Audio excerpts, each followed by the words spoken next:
A'udzubillahi minasyaitonirrajim. Bismillahirrahmanirrahim. Robbi a'udzubika min hamazati sayatin wa a'udzubika robbi ayahdurun.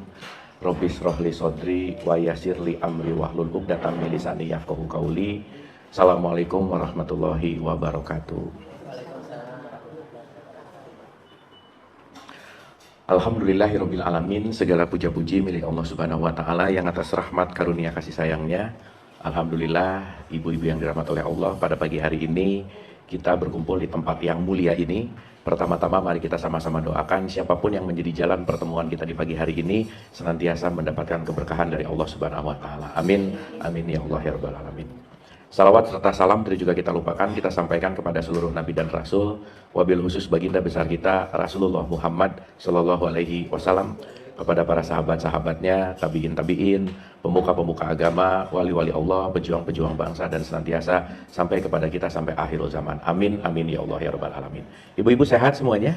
Alhamdulillah. Udah sarapan? Udah?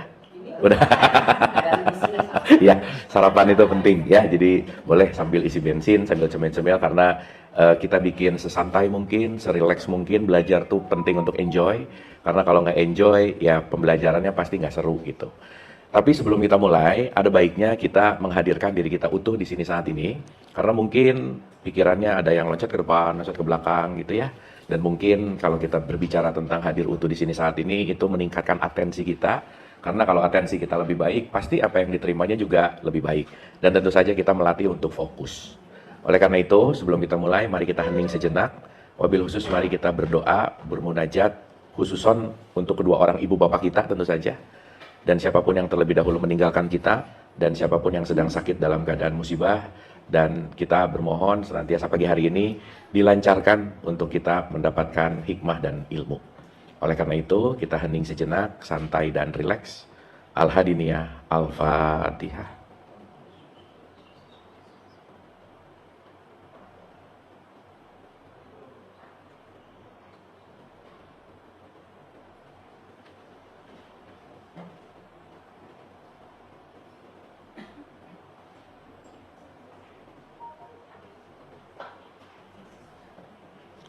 Amin, amin, amin ya Allah ya rabbal alamin. Terima kasih ibu-ibu, senantiasa kita sudah hadir utuh di sini saat ini untuk kita sama-sama belajar.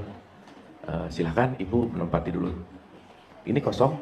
Iya, sebelah sini boleh. Masih kosong. Silahkan.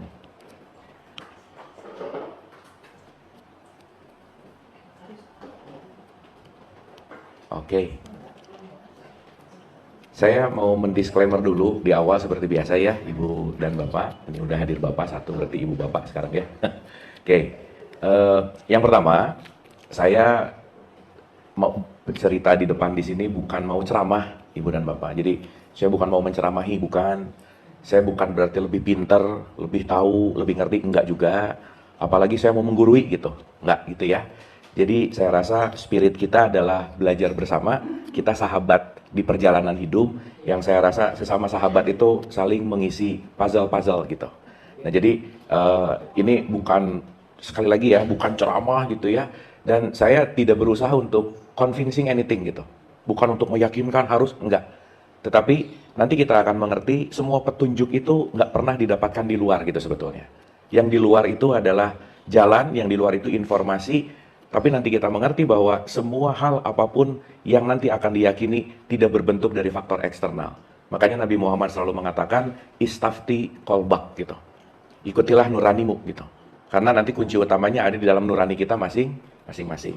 Nah, jadi Ibu dan Bapak, sekali lagi pembelajaran kita adalah pembelajaran yang santai, relax, tapi meaningful. Di mana meaningfulnya itu adalah lebih kepada kontemplasi gitu. Ibu dan Bapak, saya cerita sedikit ya untuk warming up dulu gitu ya. Saya tuh 13 tahun keliling-keliling sampai saat ini. Dan itu mostly saya melakukan research gitu.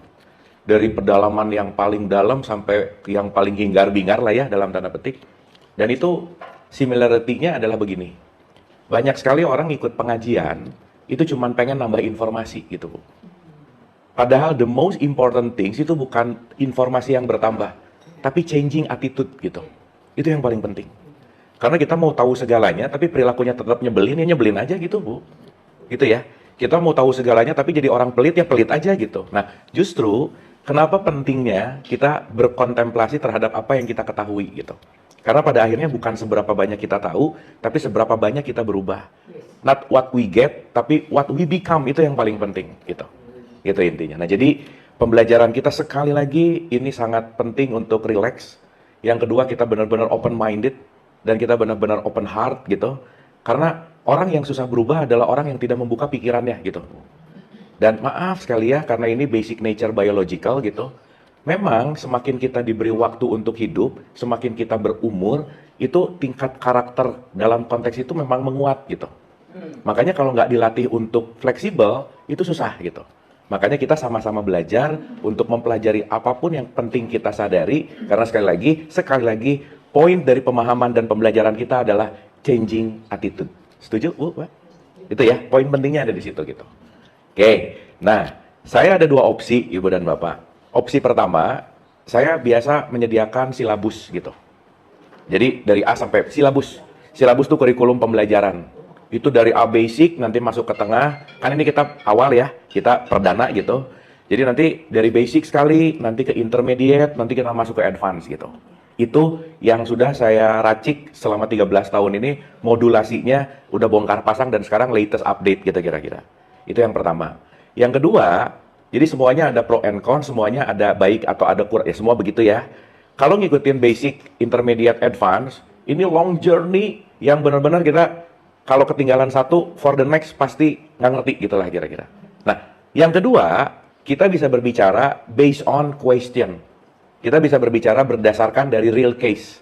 Kita bisa berbicara berdasarkan dari pertanyaan-pertanyaan yang ada gitu. Nah, kalau melalui kurikulum, itu memang mungkin Ibu dan Bapak lagi mempertanyakan B gitu. Tapi kalau di kurikulum kita harus bahas dari A-nya dulu. Jadi kita harus turun dulu ke kelas TK gitu, Bu, Pak. Itu pro and cons-nya. Tapi kalau misalnya kita mau langsung direct to the case, itu langsung menjawab pertanyaan, cuman ada part-part yang mungkin harus dijelasin agak panjang, kita akan skip gitu kira-kira. Nah, saya sangat mengikuti karena based on need gitu ya. Karena ini benar-benar yang terpenting adalah kita punya kenyamanan dan hasil pembelajarannya sangat bermakna gitulah kira-kira. Kira-kira Ibu dan Bapak mau ikut jalur kurikulum atau mau mengikuti based on question dan needs untuk kekinian atau sekarang? Mau yang mana?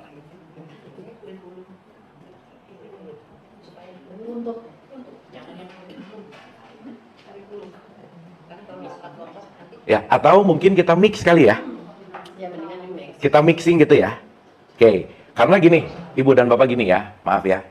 Kalau kita mau berbicara sesuatu goals, kan kalau kita bicara goals itu harus ada partikel-partikelnya.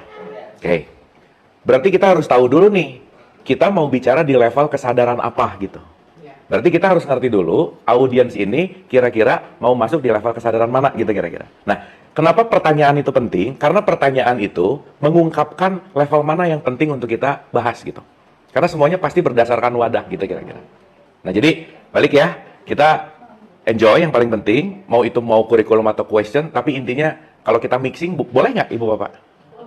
Boleh ya? Jadi nggak terlalu terpacu sama kurikulum banget, tapi juga kadang-kadang kalau ada pertanyaan yang arise pada saat itu, kita bisa bahas gitu. Gitu ya, kira-kira ya. Oke. Kalau gitu, sekarang kita mulai dari kira-kira dari semua apa yang udah dipelajari, ada pertanyaan apa dulu? Kita silakan Ibu, enggak? Ya. Enggak. Oke. Ada pertanyaan dulu nggak Ibu Bapak? Kalau misalnya ada, kita kumpulin dulu pertanyaannya, nanti kita cek, oh pertanyaannya seputar ini gitu. Karena biasanya, satu pertanyaan dalam circle pertemanan, itu levelnya nggak jauh-jauh biasanya. Jadi, pertanyaan siapapun, itu mewakili satu circle biasanya gitu. Gitu. Supaya nanti kita benar-benar tepat, gini Ibu Bapak maaf ya, penting sekali untuk kita mengerti ini. Kalau wadahnya 1 liter, diisi 10 liter, tumpah. Tapi wadahnya 1 liter, diisi setengah liter, nggak penuh. Gitu. Makanya kenapa Quran selalu mengatakan sampaikanlah kepada yang berhak gitu. Anak TK dikasih kalkulus pusing Bu, gitu. Gitu ya kira-kira. Nah, maka saya rasa kita penting sekali untuk mengkalibrasi dulu supaya nanti berjalannya tuh bisa smooth gitu. Karena nanti kita akan membahas hal-hal yang gitu ya. Maksudnya kita akan berbicara beyond. Kita akan berbicara much more deep gitu. Nah, kalau nggak biasa bicara beyond dan deep, itu biasanya nanti nggak menjadi kontemplasi gitu. Itu yang paling penting. Oke? Oke. Mangga, Ibu. Assalamualaikum warahmatullahi wabarakatuh. Waalaikumsalam. Terima kasih karena diundang di pertemuan ini. Saat ini pertanyaannya sangat umum dan dasar, tetapi menjadi pertanyaan kita semua. Ya. Apakah kita sudah memenuhi misi jiwa kita seperti yang dititahkan oleh Allah? Oke. Wah, ini pertanyaan dahsyat ya. Kita udah sesuai misi jiwa kita nggak gitu ya, kira-kira. Oke, satu. Ada lagi? Oke ya. Kita sambil bergulir boleh ya? Sip ya. Ibu dan Bapak, di tengah-tengah any questioning, ada yang nggak ngerti di part begitu saya baru ngomong 5 menit, kita bahas. Gitu ya. Karena basic structure di awal, saya biasanya kalibrasi dulu gitu. Karena gini Ibu Bapak, saya sedikit cerita pengalaman boleh ya? Oke, saya datang ke satu pengajian.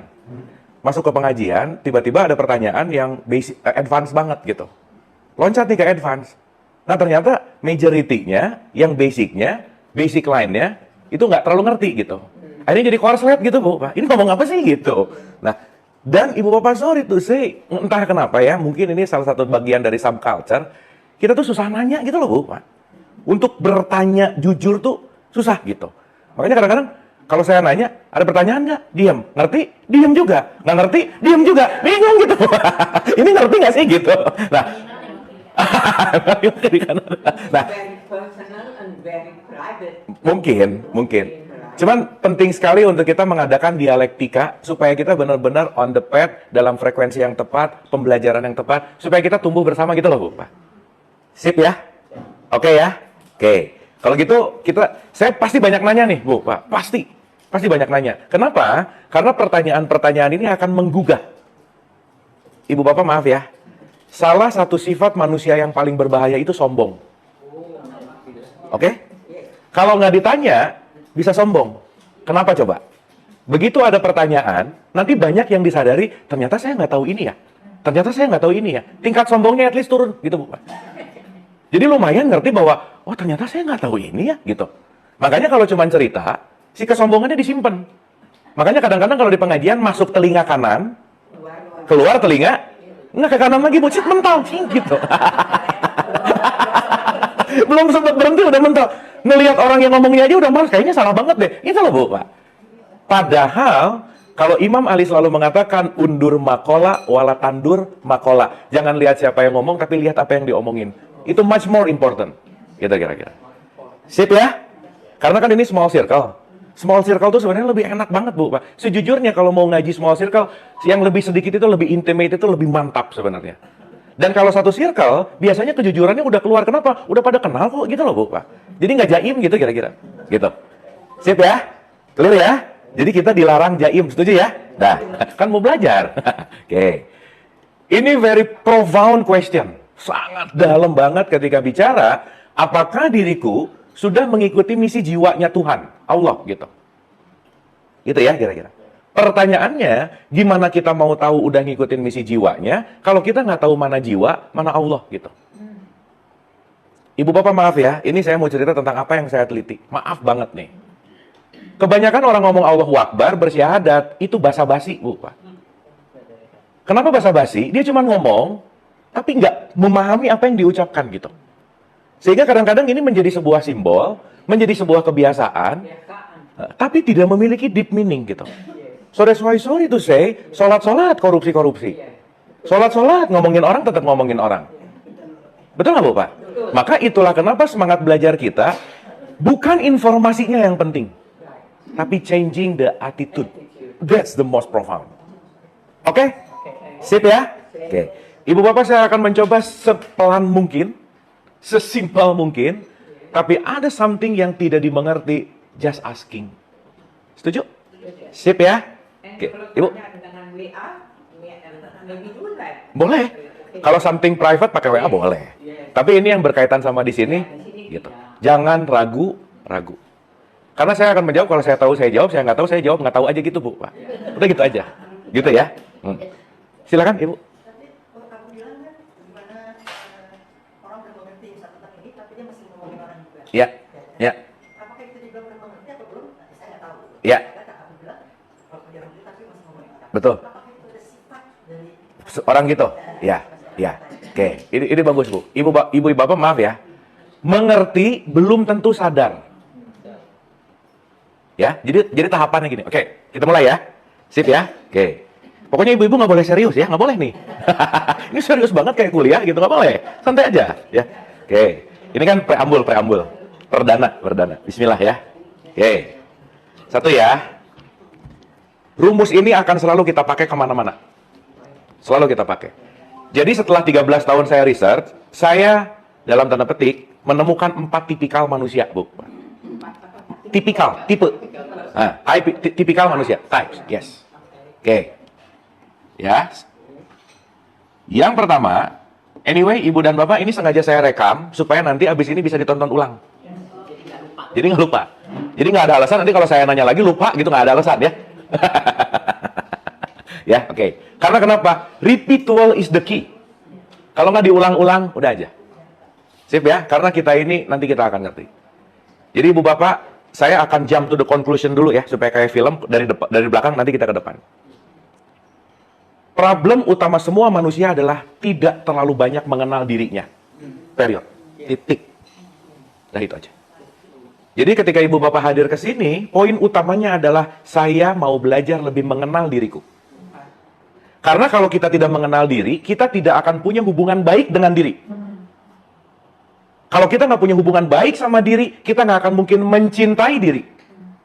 Dan kalau kita tidak mencintai diri, nggak mungkin mencintai orang lain. Oke? Clear ya? Itulah kenapa semua pembelajaran bukan untuk orang lain, tapi untukku. Pengajian tuh suka lucu, Bu, Pak. Begitu baca ayat yang diingat suaminya, ini suami saya harus tahu banget nih. Gitu, Bu, Pak. Ini anak saya harus tahu banget nih, gitu. Jadi bukan buat dirinya kadang-kadang. Ya, so apa yang kita pelajari, Ibu Bapak nggak usah mikirin siapa-siapa. This is for me. Titik. Ya, bismillah ya. Kita santai pelan-pelan boleh ya? Oke. Saya tuh suka banyak dikomplain kecepatan kalau ngomong. Jadi kalau udah mulai kecepatan, diingetin. Nah, itu speed kadang-kadang nggak bisa dikontrol kadang-kadang. Makanya perlu di-remind. Bismillah. We start from basic ya. Nomor 1, Bu. Level paling rendah yang saya teliti dalam konteks religion katakanlah dan spiritualitas lah gitu ya kira-kira. Tapi ini berlaku untuk semuanya sih. Nomor 1, Ibu Bapak karena ini kan nggak terlalu formal dan akademis, jadi kita pakai bahasa yang simpel boleh ya? Nah, supaya catch it dan mudah diingat. Level paling rendah itu namanya asbun, asal bunyi, Bu. Nah, asal bunyi. Perlu Ibu Bapak ketahui, kalau nanti saya nanya, Ibu dan Bapak refleks menjawab, refleks datang dari asbun biasanya. Pasti. Nanti mekanismenya saya cerita. Boleh. Cuma nanti kita melatih, begitu dengar pertanyaan, jangan langsung dijawab. Karena kebanyakan orang ngomong dulu baru mikir. Bukan mikir dulu baru ngomong. Dan itu habits. Itulah kenapa ketika orang banyak ngomong dulu baru mikir, akhirnya critical thinking-nya nggak dipakai. Saudara-saudari, Ibu dan Bapak perlu diketahui, 95% keputusan sehari-hari datang dari emosi, bukan dari rasio. Saudara-saudari, banyak orang yang baper. Karena emosi meng-hijack rasio kita. Sensi. Gitu ya. Nah, maka kita penting untuk menyadari kenapa kecerdasan emosi itu penting. Karena kalau emosinya nggak di-manage, baper, semua keputusan datang dari emosional. Waalaikumsalam. Silakan, Ibu. Mangga. Ya, silakan. Mungkin ini agak di sebelah sini kali ya. Iya, silakan, Ibu. saya sini ya. Silakan. Ya. Ntar ini jadi nggak kelihatan. Ini agak mundur ya, Ibu ya, punten ya. Iya, sip. Nah, gitu. Ya, jadi nomor 1 apa? Asbun. Berarti cara yang terpenting untuk kita bisa mengaplikasikan semua pembelajaran, nggak bisa enggak, Ibu dan Bapak harus belajar menjeda. Belajar apa? Jeda. Contoh ya. 95% diri kita dikontrol oleh kebiasaan. Oleh apa, Bu? Sip. Ibu dan Bapak membangun kebiasaan seumur hidup nggak? Iya.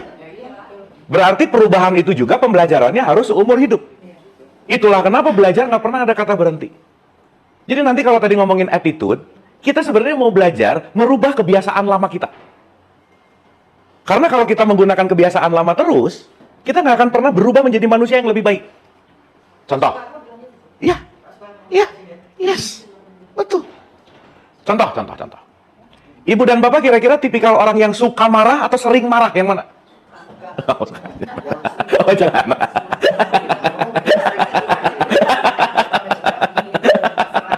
Ya, kayak ya, mau suka, mau sering, ya udah. Tapi pasti ada marahnya, betul nggak? Sip. Sekarang saya tanya. Oh, sering. Oh, doyan. Ini ada doyan yang menarik. Oke. Pertanyaan. Kenapa ibu dan bapak bisa marah?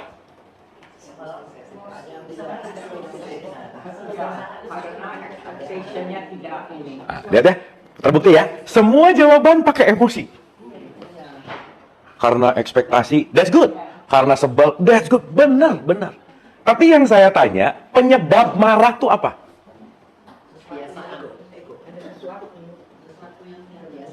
Oke, gini. Ibu bapak, kenapa sih dalam konteks apapun, maaf banget nih. Semua para nabi dan rasul mendapatkan wahyu. Itu nggak ada tes IQ dulu, Bu, Pak. Nanti kita cerita ya. Tapi bukan berarti IQ-nya nggak bagus, bukan. Semua para nabi dan rasul mendapatkan wahyu bukan gara-gara gantengnya gitu misalnya. Bukan gara-gara anak siapanya. Bukan gara-gara kuliah di mana. Tapi satu, Bu, Pak. Semua para nabi dan rasul mendapatkan wahyu karena mereka orang-orang yang humble, orang-orang yang rendah hati. Selesai. Jadi mau sehebat apapun kita, sekaya apapun kita, setinggi apapun jabatannya, tidak humble, itu nggak mungkin mengikuti visi jiwa kita. Nggak mungkin. Nggak mungkin dapat wahyu. Sip ya? Clear ya? Nah, sekarang saya tanya. Salah satu penyebab kita tidak humble adalah marah. Nah, berarti saya harus ngerti mekanisme marah itu gimana sih? Karena kalau kita nggak ngerti mekanisme marah diulang-ulang, kesal diulang-ulang, benci diulang-ulang, nanti puncak paling bahaya kalau udah masuk dengki. Wah, udah bahaya. Top level stadium 4 berbahayanya namanya dendam. Ibu bapak kalau udah ada di level dendam, Bu, itu kalau ngomongin terapi, panjang aja. Jadi sebelum masuk level dendam, cepat-cepat disadari itu maksud saya. Nah, sampai sini oke? Oke? Sip. Ini pelan-pelan nanti akan menjawab pertanyaan ini ya. Pelan-pelan, santai, rileks. Oke, silakan Ibu. Oke. Sekarang saya tanya, marah berarti output nggak? Marah itu output atau input? Hasil dari sesuatu, betul nggak? Sip. Berarti kalau saya pakai sama dengan, apapun itu membuat kita marah, kesal, bete. Dan ibu bapak, sorry to say, orang-orang di level asbun untuk menuju marah itu cepat banget.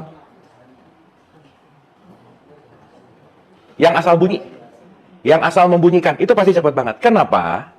Naik satu level dari asal bunyi, dia punya pengetahuan, tahu. Sekarang saya tanya, ibu bapak ingat waktu penciptaan Adam? Di surat 38 ayat 72 tuh Allah bilang, malaikat, saya mau bikin satu ciptaan, ini yang akan jadi khalifah.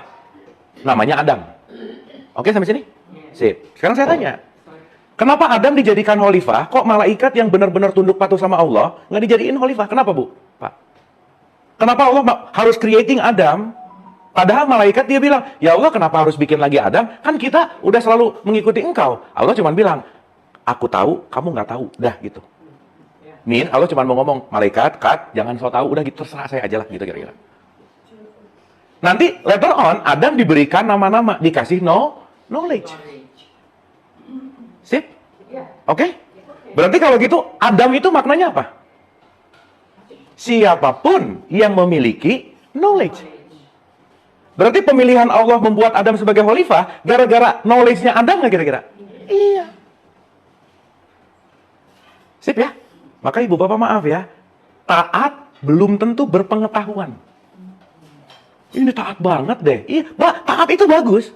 Tapi kalau dia nggak ngerti taatnya untuk apa, tetap aja cepat marah. Gitu loh, Bu, Pak. Ibu bapak, maaf. Ada nggak orang yang rajin sholat, tapi marah-marahnya juga rajin? Ada nggak? Jangan banyak, nggak enak. Ada aja, ada.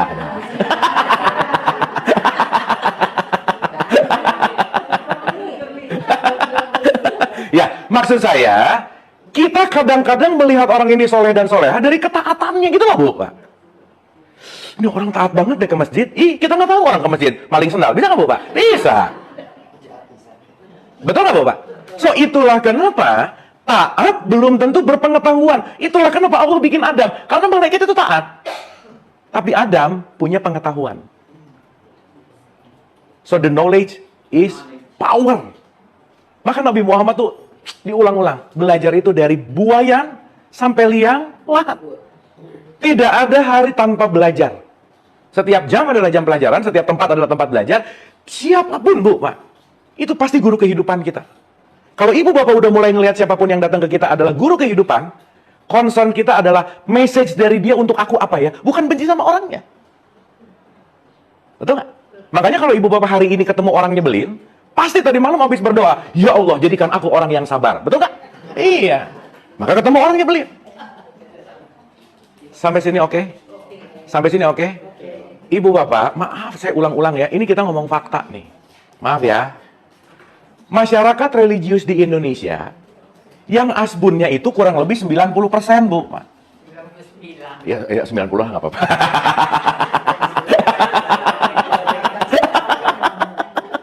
Supaya nanti dibagi-bagi ke bawah. Nah, saya mau pulang. Mau balik. Kita berpulang dulu ke permasalahan awal. Silakan. Ibu bapak, orang yang tahu, knowing, berpengetahuan, perilakunya pasti baik nggak? Baik. Nah, dengerin dulu. Kan saya ulang-ulang ya. Kalau ada pertanyaan, diam dulu. Baru jawab. Nah. Kan kita mau melampaui asbun gitu. Dengerin dulu. Orang yang berpengetahuan, pasti berperilaku baik nggak?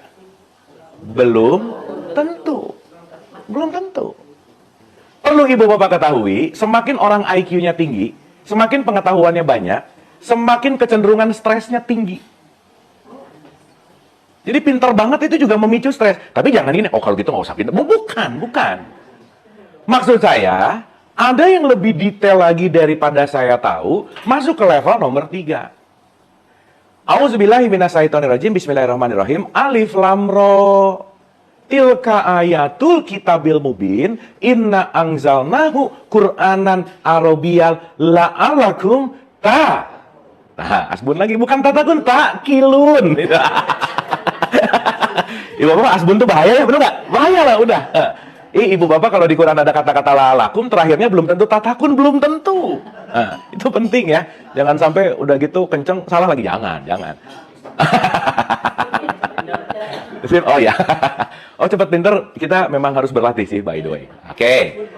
Apa sih, ibu bapak maaf ya, orang kebanyakan dengar ayat, nggak mikir, nggak gimana, langsung aja, amin ya Allah, gitu. Ini berdasarkan fakta, Bu, Pak. Iya, nggak ngerti artinya, nggak. Amin ya Allah, gitu. Emang maknanya apa? Jawabannya simpel. Wallahu alam bisawab. Udah aja. Nggak tahu isinya. Jadi ibu bapak maaf ya, maaf banget. Ibu bapak nggak usah terlalu amazed sama orang yang dikit-dikit subhanallah. Alhamdulillah. Jangan-jangan itu cuma latah gitu. Betul nggak? Jangan-jangan dia melakukan itu nggak ngerti-ngerti amat buat apa, tapi kelihatan orang melakukan, ya saya ikutin juga. Jadi kebiasaan. Jadi dikit-dikit subhanallah. Terus ada kalimat gini, ih orang ini religius banget ya, dikit-dikit subhanallah. Belum tentu. Oke sampai sini? Sip ya? Maka level nomor 3, kalau kita berbicara basic structure Quran ya, Nabi Muhammad nomor 1 disuruh apa, Bu, Pak? Iqra.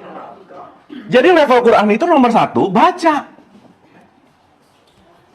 Makanya, bacalah Quran dan dirikanlah sholat. Betul nggak? Berarti kalau ada perintah baca dan dirikanlah sholat, yang disuruh salah satu atau dua-duanya? Dua-duanya. Bacalah Quran dan dirikanlah sholat. Ini Allah pengen kita ngejalanin yang mana? Tapi saya mau nanya, kalau ibu bapak ketinggalan sholat, apa rasanya? Tapi kalau sehari nggak baca Quran, apa rasanya?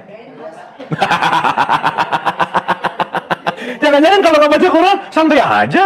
Padahal baca dan sholat dijadikan satu kesatuan. Jadikanlah itu sebagai daily basis.